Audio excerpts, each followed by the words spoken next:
En fait, la seule manière de gagner contre les francs-maçons, c'est à la fois d'aller dans le légal, puisque c'est le légal qui l'emporte haut la main, hein, parce que si tu vas dans l'illégal, puis de toute façon, qu'est-ce que tu ferais dans l'illégal? Tu les tuerais, qu'est-ce que ça nous rapporterait? Rien du tout. Donc voilà, en fait, c'est pour parler franchement.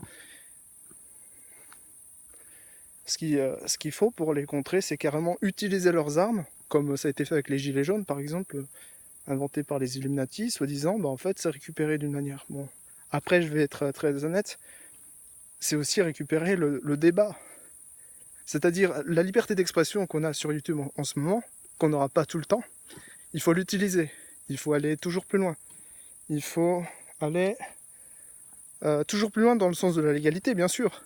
Mais c'est-à-dire il faut s'imposer, il faut faire exactement ce qu'ils nous font à nous. Pas par vengeance, il faut être plus malin que ça.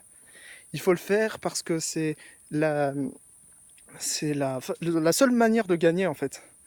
C'est-à-dire, on s'associe entre nous, puisqu'on n'est pas... nous sommes des opposants à la franc-maçonnerie, disons-le carrément, c'est politique. Nous sommes des opposants à la franc-maçonnerie car nous considérons que la franc-maçonnerie n'est pas bonne pour le peuple. Voilà, c'est tout. Qu'elle nuit d'une manière ou d'une autre à la démocratie, puisque le pouvoir du peuple, c'est la démocratie. Elle nuit aux religions parce qu'elle veut nuire à tout ce qui ne lui ressemble pas, mais elle est en elle-même une religion. C'est une secte, il faut contrer les sectes par les sectes. C'est pour ça aussi qu'ils sont tellement le pouvoir, en fait, qu'ils n'ont jamais été repris par la Miviludes et compagnie, toutes les anti-sectes, les associations anti-sectes, n'ont pas contré la franc-maçonnerie parce qu'elle est tellement inscrite dans les hautes sphères que même les hautes sphères, quand on leur demande mais est-ce que la franc-maçonnerie est une secte, bah demande à un franc-maçon si la franc-maçonnerie est une secte. Autant demander à un Krishna si la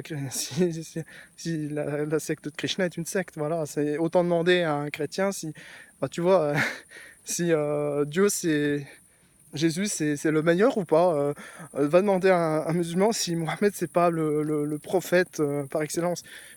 Franchement, tu t'attends à quoi? C'est bon, c'est trop rodé. Si tu veux vraiment une réponse adaptée, véritable, en vérité, il faut forcément aller te confronter aux uns et aux autres.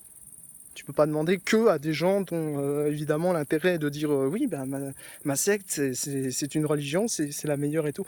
C'est comme ça en fait que j'ai créé mon propre, sans aller jusqu'à, enfin, c'est comme ça que j'ai créé en fait mon propre opinion de ce que sont les religions en général et surtout les monothéistes. C'est comme ça que j'ai mieux compris et que j'ai pu appréhender. Après, avec mon ADN et tout, ça s'est ajouté. C'est-à-dire mon histoire personnelle m'a fait remettre en question tous mes jugements. Et du coup, je me suis rendu compte qu'en fait, de toute façon, l'un dans l'autre, je sais pas mais la finalité, mais je sais que je vais défendre tout ce que je pense être défendable, quel que soit le truc. Et si les gens disent « Ah non, mais ça c'est pas bien », je m'en fous parce que personnellement, j'ai mon propre jugement. Je suis libre. La liberté, c'est très important.